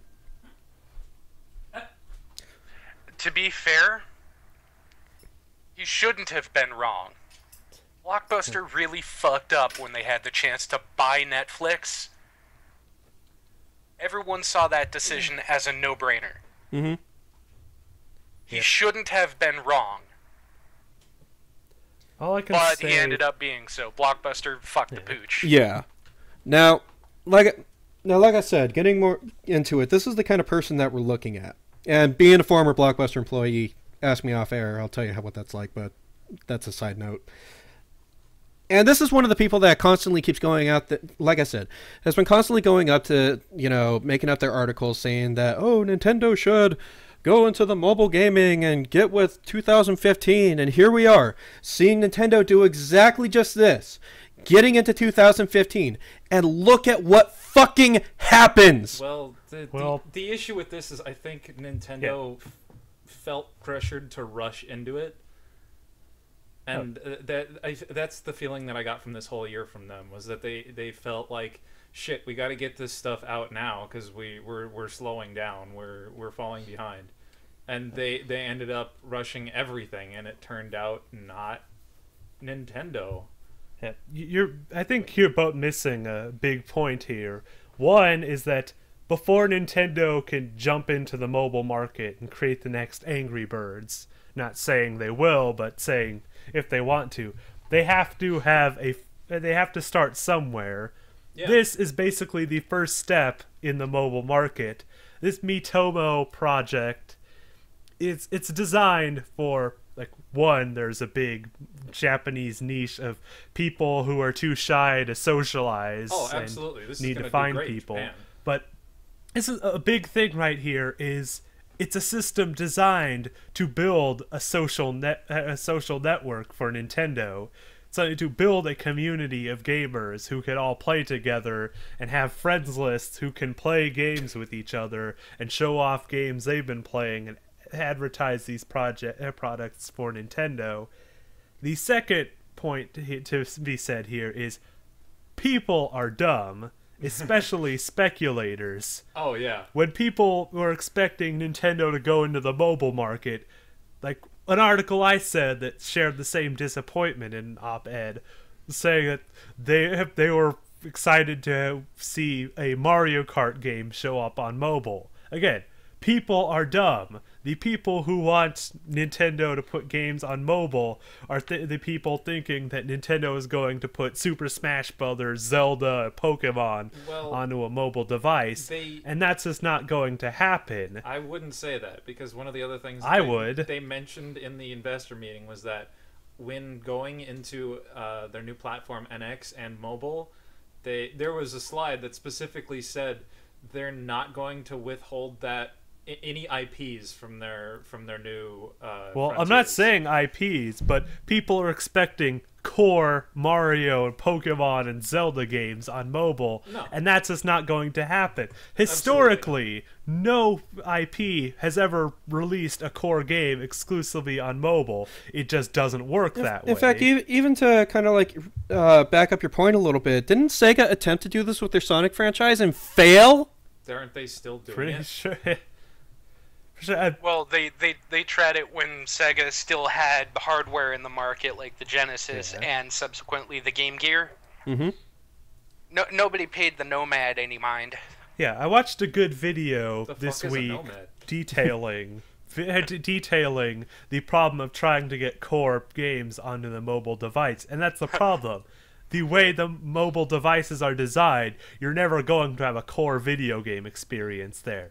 Yeah. You can't have detailed UIs because you need space for people's fingers, and you can't have them touching tiny things. And that's not what Nintendo's going to try and do anyways. They made that clear. Yeah, and they're going after the market that's left them on the console front because of the advent of smartphones. Yeah, but people are thinking otherwise. They're going to attract people to their new mobile games and software with their lovable IP, and they're going to recoup their audience that way, basically. Yeah. And yet they're losing a lot of face because people think that you can have a Legend of Zelda game work on a mobile device. If it's like Link to the Past, yeah, you could. Hey, River. What's up? Did you just ask what the Nomad was? Jokingly, yeah. Oh, okay. But you do know what it is, right? I think it was... Wasn't it the Sega Genesis's portable version? Yes, it was a handheld Genesis. And it had an hour battery life? Yeah, around that. Yeah, around that. Sadly, it was a commercial failure. Sadly. Well, keep in mind, this was 1995 we're talking about. Yeah. Yeah, this was back before 5 million copies was commercial failure. So the Nomad released to an active game library of over 500 Genesis titles that were already, on the Genesis. Wow. The big thing about the Nomad is you could basically take your Genesis with you. Mm-hmm. Sadly, the battery life was kind of not good.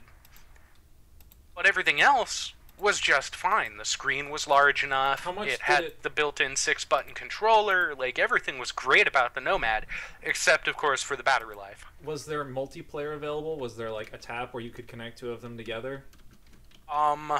That I don't recall. I didn't know anybody else who had one. I'm fairly certain there was no multiplayer, and the battery life was shit. We know that. Well, that's fine. Again, we're talking about 1995. I mean, the competitor, the Game Boy. Did the original Game Boy have multiplayer? Yeah. There was a cable that came with the original Game Boy. I'm pretty sure. After that, every other generation after that, you had to buy the cables separately. Was it in color? Nope. The Game Boy Color was. LOL. I'll take color in my single-player library over multiplayer bullshit that requires me to be tethered by a cord to somebody else. It was really just for Tetris and Pokemon. Oh, okay. And whatever other slightly multiplayer games there were. I think there was a Pokemon trading card game and a Yu-Gi-Oh game that came out on it. Most Game Boy games were single player. The Nomad did actually have a controller port on it that you could use for multiplayer games. Okay, you'd have to be. You'd have to be standing and looking at the same screen. The same fucking 2-inch screen. Right. And yeah, the rechargeable power pack or 6 AA batteries give you a battery life of like 2 or 3 hours. Jeez. But frankly, like 2 or 3 hours is typically long enough to get to a point where you can plug it in somewhere. I mean, unless you're on like a long flight or something. I remember in elementary school, my friend brought a PS1 with like an attachment that had a battery, a screen, a decent sized screen, and speakers. And yeah, like, the he folding pulled it like out. pocketbook thing. Yeah, he pulled it out after school and was like playing cracked games on it, waiting for the bus. Yep. It was great. Now, guys, for a moment, let me go ahead and interrupt because it seems like we do actually have 2 people that want to call in to talk about mobile gaming. So I want to go ahead and work them in right now as opposed to normally at the end of the show. We still It got is a the lot end of to the show. get through. Yeah, it is. We the end of we the have show. 2 things to at least get to We've still. got a couple small things that we can. Yeah, all right, that's fair enough. They are pretty small enough. So anyway, yeah, let me go ahead and work these guys in. And just a reminder to those that are just listening right now, who may be new, you can feel free to call in to share your thoughts on any topics that we talk about by reaching us at our Skype account at GoodGameGuys1. If you're listening live right now, there's a button down there with the Skype icon. You should totally click it. Without further ado, let's go ahead and bring on our first person. We have Seawall saying he wants to talk about mobile gaming for a moment. how's it going, sir? Hello. Hey, buddy. Howdy. So yes, I think one of you kind of touched on it. For mobile games, that older games like older Mario, older Zelda could be pulled off on a mobile platform. Oh, absolutely, yeah. And I think if Nintendo is smart, that's what they're going to do. They're going to do kind of HD remixes of a lot of the old games, maybe even the original Mario. They don't even need to make them HD. They already have them available on Virtual Console. They could very easily port that over to mobile with a different control scheme. Yeah. Well, Why don't they just port the Virtual Console itself over to mobile? That's limitations of the technology.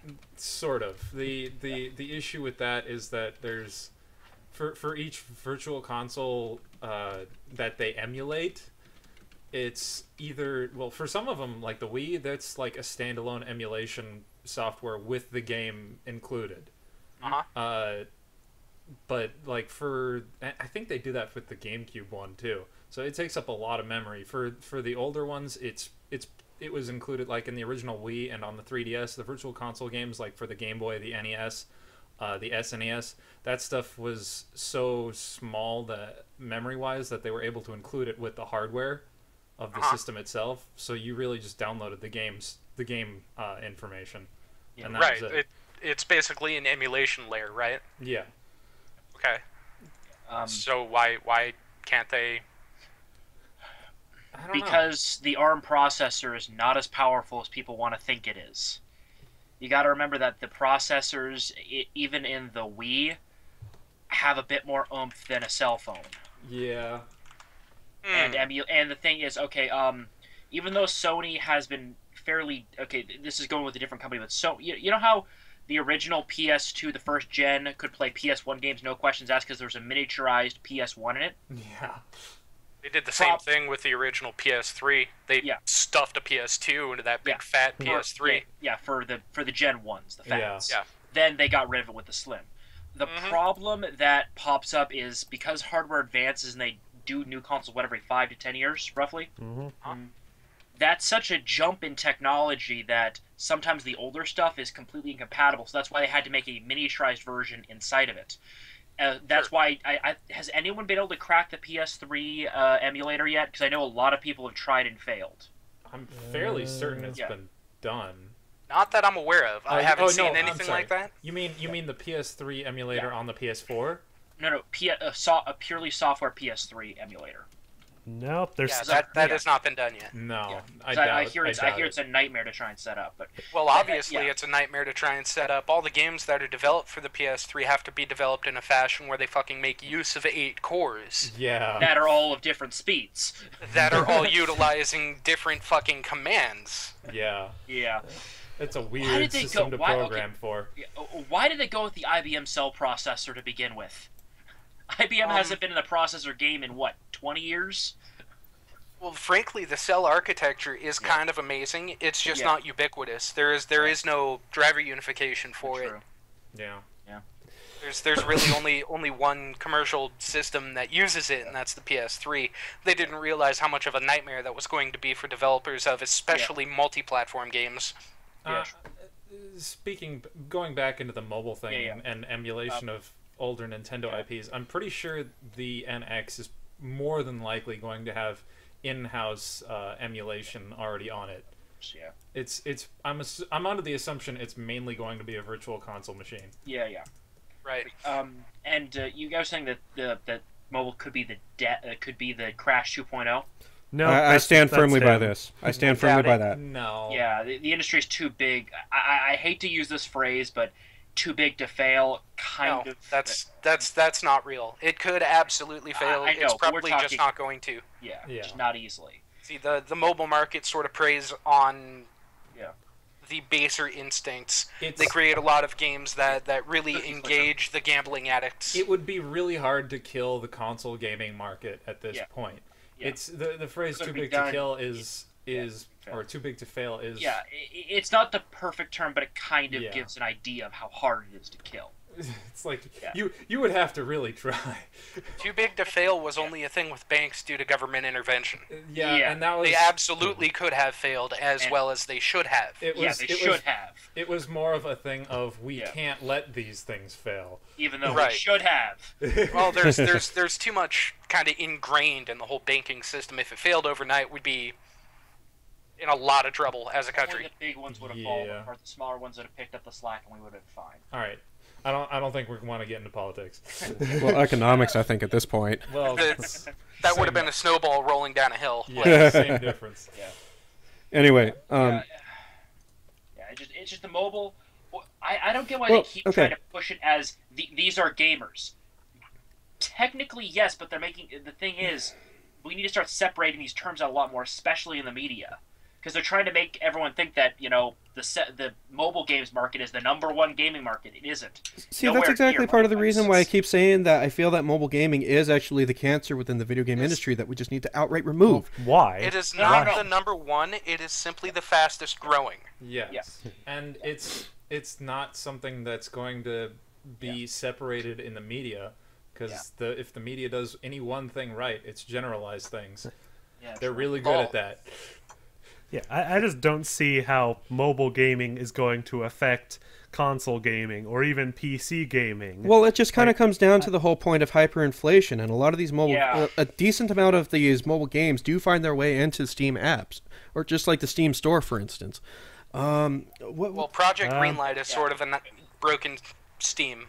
Yeah, it's like There's also Greenlight, early access, RPG Maker, Japanese imports. That's all flooding into Steam just as much, if not more, than mobile ports. And to be right. and let me ask the honest question right now, and I understand this might be engaging a bit of hyperbole, but ask yourself this honest question: if Steam fails, what then? I laugh. Then and we go stick back with to Best Nintendo. Buy and start being plebs. Yeah, if Steam fails, then according to the Library of Congress, we can start modding all of our games to work on free. Well, we've Or- also got yeah. GOG, we've got Origin, we've got Uplay, we've got all the brick and mortar stores. If Yeah. Steam fails, it's just one store going under. If Steam fails, it'll be no more an impact on your daily life typically than Circuit City closing down. I don't know. I Yeah. might commit Sudoku if there's no Half-Life 3. Huh. Well, You should have done it like 4 years ago when they said that they're not really working on it. Worst case hold it. scenario. Half-Life 3 joke has to be made now. Half-Life 3. There are 3 hosts to the show normally. I'm thinking. Half-Life 3 confirmed. All right. I gotta let you go, Seawall. We have another person that wants to just- call yeah, in. I know, but just one final thing. Just Go like for a it. quick thought. The thing is, if the mobile market, because it's so hyper-inflated and growing so fast right now, if that crashes, which it more than likely will, there will be a few survivors of it, but we're looking at a potential snowball effect within the greater tech bubble. Because we are in the middle of one, so we will see a major slowdown. We won't see companies fall apart, but we will see a lot of reshuffling. We're not going to see the bubble pop. We're just Yeah. going to see it stop expanding at the rate Yeah. that it's currently expanding. Yeah. Currently, it's unsustainable. But Yeah. the mobile market in and of itself, they could fix that with a couple of real easy things. Yeah. Besides, the mobile market is all about trends. It's about kings with their 15 minutes of fame sitting upon the mountains of shit. Yeah. things change way too quickly in the mobile market for Yeah, true. anything to really build up. Yep. Okay, well, I'm going to bounce out. All right, thanks, man. Bye. Thank you very much for calling, sir. Alrighty, let's go ahead and work in Liam real quick. I just gotta find him in our Skype. Keeps disappearing on me, man. There he is. Alrighty. And Liam, you're on. You know, it's kind of fascinating because a good friend of mine, he's been living in China for the past 5 years, and he just moved back. And I'm honestly kind of like, I can see why mobile gaming is as big as it is. I'm going to say this right out. I'm surprised more companies haven't jumped on it. Oh, absolutely. Like, this is Well, really weird to me that Nintendo is the kind of the first one of the big three to do this. Well, okay, I'm gonna post this article. This is a game that is kind of fascinating me because you know, looking at the business of it, I would have looked at it as a sort of a pleb market, but looking at it, oh my goodness! I'll put it like this: I'm posting an article in the Twitch chat in a few places. There's this game called Monster Strike that makes $3.8 million a day. Now let me be sure here. You're not trying to show this off for your friend, are you? No. He's not working on anything right now. But, Okay. It's like no shows allowed. But it's interesting to look at the market because you got to understand a lot of these mobile games. The biggest place they're popular right now is in the East, China, Japan, Korea. Sure. And the reason for that is the average age of a gamer right now is 35. These people have jobs. These people have careers. These people have families. And in somewhere like Japan, you work pretty much all day, all night, and you get no time to yourself. Well, I think I that's had a Also- job and a family. You also got to consider that Japan and China, way more people have phones that are capable of processing tiny little games than they do have PlayStations or Xboxes. Yeah. Well, keep in mind that, like I said, since they have very little time to themselves and they have these careers and families, they're not going to spend the time to buy the $400 PS4, plug in the game, and wait for it to install, that kind of thing. To load, etc. Yeah. Yeah, well, that's the reason. I mean, and keep in mind that, like I said, they can play it on the bus as they're going to work. They can play it on their break when going to work. And you know what? It's interesting because my friend told me about, he understood why Konami left the big business. Because think about it. A 6-month game, like I said, you can make this in 6 months. It'll keep giving you money so you can fund more projects. Or spend 5 years developing an $80 million game at the hands of a psychotic auteur. Which would you pick? No, That's seriously. a fair Which point. would you? As a businessman, it's a very easy decision, and I think that, like I said, and keep in mind, I get it. We live in the dirty West. You know, we live. You know, we have a different ecosystem. The console's a different ecosystem, and we don't have all the phones. In Asia, completely different song and dance. Yeah. So Sure. We are way more, as a culture, way more into the blockbuster AAA titles. That's just sort of what we want. We want it bigger. We want it flashier. We want it longer. And I've said this, I don't think mobile will crash the market. I think AAA will, because there's a point where you spend so much cash and so much time that I don't think you can make a return on investment. I mean, Yeah, when you're dumping hundreds of millions of dollars into a game that you're selling for $60 and then selling a season pass on top of that for $40. You're still to barely me- making your money back. I mean, honestly, to me, I think the other things will be left are mobile and indies because the AAA companies will reenact the ending of Evangelion on each other. Well, at this point, I doubt that. They're not making much money back at all because keep in mind the whole point of having a $60 price point on average for software is to recoup the losses that they make when they sell the consoles. I mean, now in Canada, it's 70. It's up $10 now here. So, Jeez. yeah. Yeah, and also we it- pay more. It'd also help if all these AAA devs would stop fucking up and their games would actually sell properly. Yeah, because I think part of the reason that what you're proposing about the whole idea of like AAA just not necessarily making their money back is probably because they use a lot of that money for, or just misuse that money, actually, come to think of it. Yeah.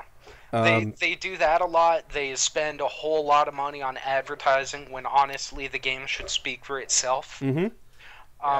The issue that I'm seeing in modern AAA titles is that the companies, the developers themselves, are trying to pack too much from different realms into the game instead of focusing on the one or two things that they are really good at.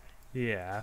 There are too many companies out there taking AAA risks instead of taking the risks on their medium titles as opposed to a full AAA title. The AAA should be following formulas. The AAA market should be following formulas better. Like, you want to know what I'm getting tired of hearing in AAA gaming? Open world as a selling point. Like, every game has to be open world now. Just like every indie game, right? I'd say this year, it's kind of the big draw. Everything in the indie market is a roguelite or a survival early crafting system, or early access survival game or first person horror. If your game doesn't have an open world and a crafting system, it's shit. But that's stupid, because that open world crafting system BS doesn't really need to exist in an action title such as, I don't know, like Battlefield or Call of Duty or whatever really not else. Well, okay. Depending on the IP. Let me ask you a question then, based on what you guys are saying. That, I mean, is it really the fault of the studios that keep making this, or is it more the fault of the loud voices that keep saying that we want this? No, I mean, you may have mockingly said that, you know, it is the fault of the developers. Okay. It is 100% the fault of the developers for bending over for the whiny gamers. Instead of thinking about what their game's strengths are. Keep in mind, people like us who play games and critique them and dissect them. We're the minority. We really are. We don't like to admit that, but we really are. When I read that that mobile game I told you about makes $3.8 million a day, I realize I am a fucking squirt in a pond. Yeah. Of course. Well, that's why. Sorry. No. I mean, like, you're absolutely right. That's basically what it boils down to. Like, a bunch of us are sitting up here on our, lofty high chairs, if you will, whining for more, and then when we get it and realize that it's not as good as if they had just focused on their core gameplay, I'm looking at Destiny on this one. Okay, go ahead. Now, some people have been $500 million development budget, game not worth playing. I refuse to believe that was a $500 million budget, because I played that game for 3 months straight. Oh no, it wasn't. No. We'll tell you exactly where. I promise you that $487 million of it went to advertising. Mm-hmm. Yeah. Same with the Old Republic. That also didn't that also have $500 million budget? No, that had a $250 million budget. Oh no, it was 250, and most of that went to their fucking SAG voice actors. Oh no, that's what it was. GTA had a $265 million budget. Do you see why I think AAA is having problems when they're spending keep in mind, but Destiny's $500 million. That's $200 million more than the most expensive film ever made. The video game industry now has become the same thing that happened to Hollywood, where instead of the developers making good games that they liked playing and that were, something that they wanted to make, it's how can we push this out so that it's palatable to the majority of people? Mm-hmm. Well, that's kind of why I like with film, I enjoy indies, and I know a lot of people are quick to dismiss them, but really think about it. Yeah. They're games that they may be small, and you can argue their policies, but they focus on one thing, and like I said, they're niche, but niches sell if you sell them right. Well, it's not just a matter of selling it right. It's a matter of, is it a good game that is worth the price tag? Undertale. Exactly. Undertale. Undertale was absolutely worth the price tag. Absolutely worth it. Let's look at a AAA title though. Let's look at The Last of Us. The Last of Us was absolutely worth the price tag. Uncharted, the entire Uncharted series has been absolutely worth the price tag. What about Arkham Knight? No, if you bought it on PC, nothing. If you bought it on consoles, maybe $30 at best. Because honestly, that game was okay.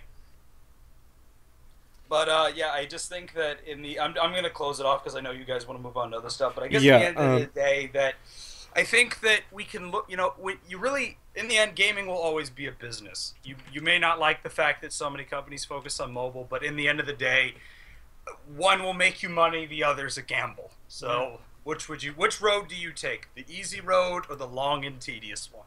Definitely gave us some food for thought. Yeah, that's Yeah. true. Thank you. By Sam. the way, I want to say one more thing before I go to Seawall saying game companies are too big to fail. To quote one of the greatest human beings to ever live, Robin Williams, saying you're too big to fail is like saying you're too fat to diet. Oh my god. Oh man. That's There, great. there is no better statement about that. I love it. Yep. Thank you. All right, right. thanks, man. We gotta send you off on that one. Good night, sir. All right, bye. Alrighty. Looks like we got a new viewer in the chat right now. Hello. Neato. All right. Thank you for joining us. Yeah, thanks for joining us. And basically asking if we do regular talks. Yes, we do. Our show time is usually Friday at 6:30 Pacific Standard Time. And we normally last about like an hour 30 minutes, roughly. Yeah, wasted too much time this week. Yeah. Right. So let's go ahead and start finishing up with the rest of our stuff. Our last Quickly buzz through these. yeah, we'll buzz through them pretty quickly. So let's talk Batman. Arkham Oh, Knight's boy. back on PC. Much to the chagrin of anybody who actually wanted to play it, Yep. because did it they still fix doesn't it? work. Nope. Oh. Well, Still It broken. works if you have a high-end PC. It will be playable if you have like $4,000 to $5,000 of computer. no Yep. thanks. Because it's still got a minimum requirement of like 12 gigs of RAM. Oh yeah, they changed it to that. Like after when they That is re-released their it. workaround for the page thrashing issues that they had previously. So what's the name of the company that ported it over again? I forget. Just so we Wasn't can it- throw it out there one more time, wasn't so it the people same- know who's the horrible. Was it not the same team that made Arkham Origins? Yeah, I'm I pretty think sure. so. Rocksteady. It was Rocksteady Studios. No, that's the people the who- company that they hired to port it. Right. Oh, right. Shit. It wasn't Rocksteady. It was It was- I'm looking it up. in. Fine. Because this was all their fault. Where's the fucking memory? Where's my memory? I can't remember. Look up Arkham Origins because I recall specifically it was that team. Sure. Gotta be here Let's see. somewhere. Anyways, Oh, we're as- fact-checking as right now. we go to that, let's. Yeah, well, while we have these two going on about it. So apparently, I guess another thing that is going on with Batman, along with the whole situation of it's still not working, they're apparently giving away... Well, Warner Brothers is apparently giving away the rest of the Arkham series out for free, which, to people like me who already have all the other Arkham games, To the people mean who, jack shit. To the people who bought Arkham Knight. Yeah. Pretty much. Okay. Wow, that's kind of Iron neat, Galaxy. but- okay, Yep. that There sounds familiar enough. I think that's it. Right. You might know Iron Galaxy for Dive Kick. Yeah. Okay. Yeah. Oops. I remember us talking about them before. Like they failed on porting something else, and then we were just like, "Why were they hired again to do?" It was this? Arkham Origin, if I remember correctly, because Arkham Origin had a terrible port over. Yeah, I don't know. Sometimes I think Western developers should know better, but it seems a lot of AAA gaming doesn't know anything about PC. Like, man. I can understand that with a lot of Japanese developers because honestly, the Japanese PC gaming market is almost non-existent aside from free-to-play MMOs. But with Western games, you have a PC audience. It's easily about 10-15% of your sales. It should be something you take into consideration. Seriously. All right. So yeah, I think like the last bit that we need to talk about with Batman is again like the whole situation where they are basically giving out the rest of the Arkham series for free, and are they also doing some special with Team Fortress now? Yeah, Are they? they're running a contest right now where creators can submit Batman-themed cosmetics to Team Fortress 2. Wow. All. So Well, MB4 Spy is Joker. Well, at least they'll be able to see some of the Arkham Knight resources in the game. Hey, there you go. Wow. can they have a totally not Jason Todd taunt? Oh god.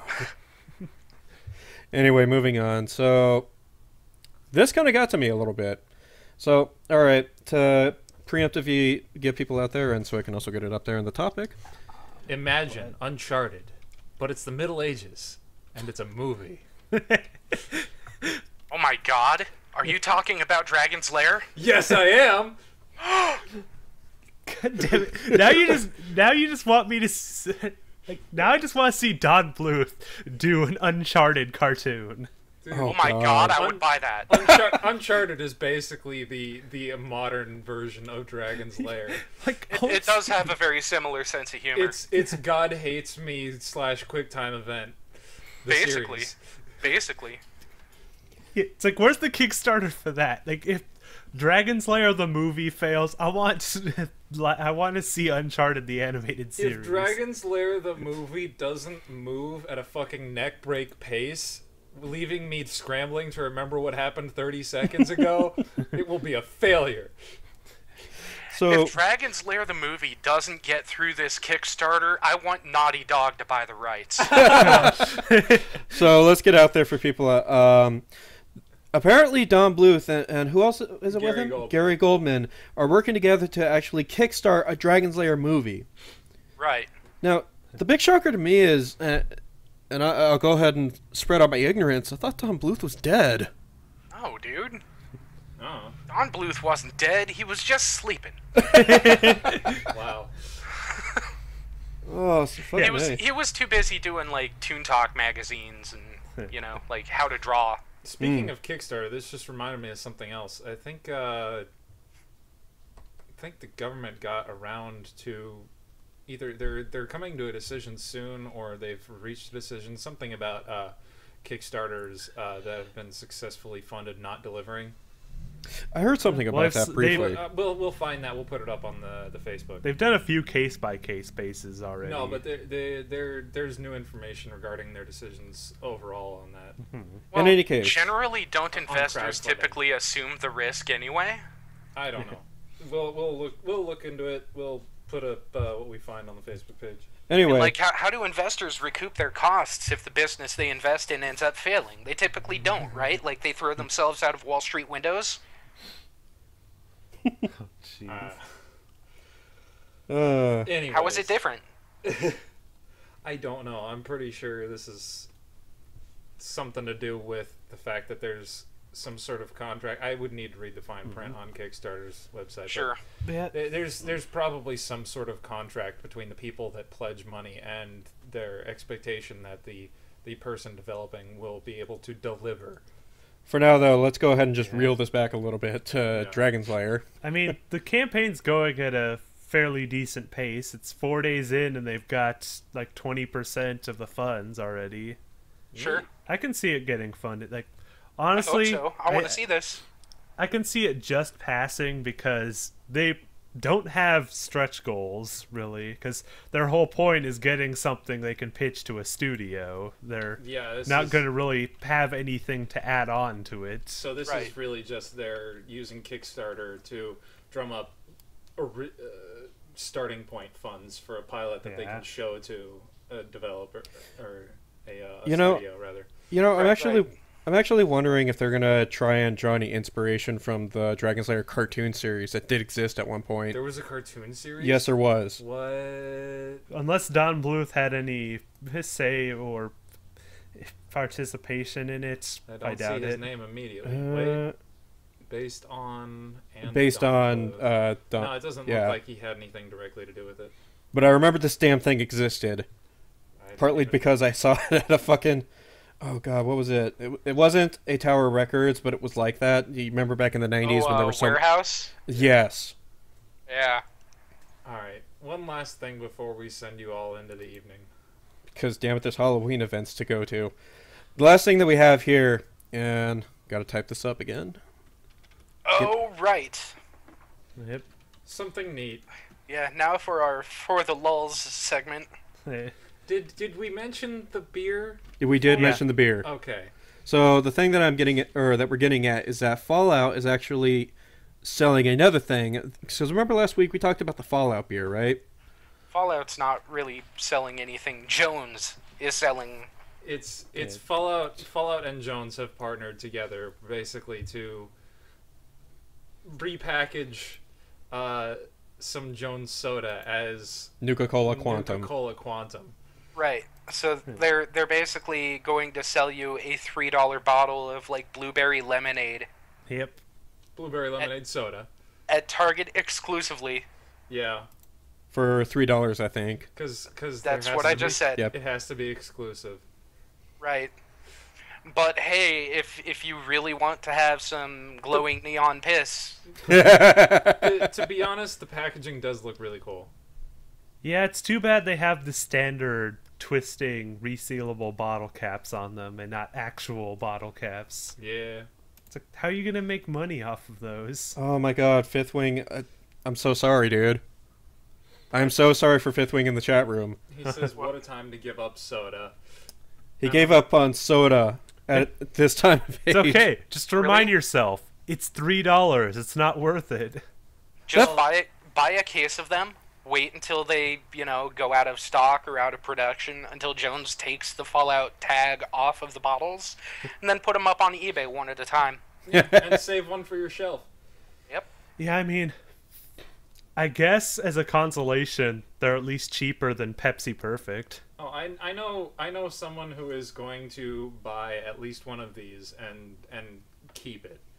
My hands are up. My I hand am is up. probably going to purchase one of them and keep it on my shelving unit above my monitor. I'll actually get two. One for display and one to actually drink. It's the same place where I've got the Geralt statue and an Eve ship. I think it's a Tempest. Now, if only you could get these things to actually glow. Yeah, just turn your lights Yeah, off. put and a light under put it. an LED behind it. Well, that's simple. That's what they did in the picture. Yeah, but it's not actually radioactive soda, so what's the point? Well, you can, I'm sure, purchase a handful of like uranium-232 or something. Just buy a little bit of potassium from your local scientific supply store. Just dump that in there. No, don't. That's the wrong thing to do. Potassium has a very violent exothermic reaction on contact with water. I know. Shut up. I mean, I want to see it happen to like Dan or Jason, but at the same time, I don't want them to die. Just eat a banana with your soda, glass okay? shrapnel is a thing. Just eat a banana with your soda. Okay, actually, I have one last person that wants to call in real quick. Oh my god. One last person that wants to call in, so let's get him in here. Get We're 30 already seconds. half an hour overtime, dude. We got one last person, dude. Come on, we can make time for a caller. People want to call in. Remember, dude, this is how you do it. Who is it? I believe it's Fifth, actually, so let's get him in here. Gee, Echo. Hey, buddy. Yeah, you Hi. probably want to mute that. Huh? You might want to mute Twitch. Yeah, I did. All right, man, you said you had something you wanted to say. Go for it. Yeah, so first off, you guys make an awesome week-ending show. Oh, But Aw. thank you. second, I touched on it multiple times through the chat and never got commented. For mobile, Pokemon Go. Oh yeah. We I was simply talked ignoring about that 'cause that. I had nothing to say. Yeah. Well, we talked about that on previous shows as well. I Yeah. missed the last 2 weeks, so I... No, that's Yeah, fine. Yeah. You should totally go to the YouTube channel. It's a thing. Oh. No, My hopes are low. I don't think it's going to be a core Pokemon experience. Neither do I. It'll be something to appeal to the crowd that's loved Pokemon casually. Yeah. Oh yeah, and it's going to be absolutely hilarious watching a crowd of idiots just running down the road going, mine, mine, mine, mine, mine! Yeah. I for one still stand by the notion that this will actually create Team Rocket in real life. People just stealing other people's cell phones. Yeah. This, I wasn't sure.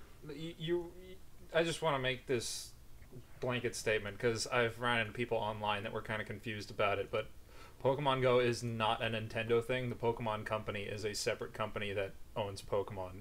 They just use Nintendo for most of their platforms. Actually, I didn't know that, so that's good to know. Yeah, the Nintendo has like next to nothing to do with Pokemon Go. Yeah, well, fine then. See what I know. Oh, man. Well, thanks for calling in. Oh yeah, no Yeah, problem. thanks, man. Love you. Feel free to call. Aw. Feel loved, damn it. And yeah, be sure to check up our YouTube channel to check out the episodes that you missed out, man. I will. And that goes for everyone else out there that just tuned in right now. I see you, Mazed. I will go ahead and let you go there, buddy. Probably wondering what we're still doing on the air. Right? I'm wondering that myself. Well, that's okay. Why We're are back. you people still taking bandwidth away from Bob Ross? How could you? All right, we'll let you get back to Bob Ross, you assholes. All right, go learn to paint your happy tree tag. We need to stop DDoSing him unintentionally. Alrighty, so. We're gonna have an almighty stone over here. Alrighty, so folks, thanks for tuning in. Feel free to hit the follow, the like button down there to keep up to date when we actually start doing our episodes. Just I click know all the buttons. all the buttons down there for all our live listeners. And for those of you that are listening on YouTube, be sure to hit that thumbs up button out down there. We appreciate it. I mean, come on, you heard our last caller. He said he loved us. Are you trying to tell us that you don't love us as much as he does? Well, there you go, jumping the shark again. Good night, everybody. We're trying. Anyway, this is Dr. Captain. I'm Dag. I'm Loud Kid. And I'm the NPC, and I need a comfier chair. 2 hours of my back is killing me. Lower back, mostly. Oh, Jesus. Anyway, this is everybody here at the Good Game Guys saying good game and a very happy Halloween, folks. The comfy chair? GG is so spoopy. The soft cushions! It's like my tailbone is quivering in fear. I can't find myself to push the button right now because there's just so much shit going on. It's so All right, spoopy. that's it. Letting it go. All right, good night, everybody.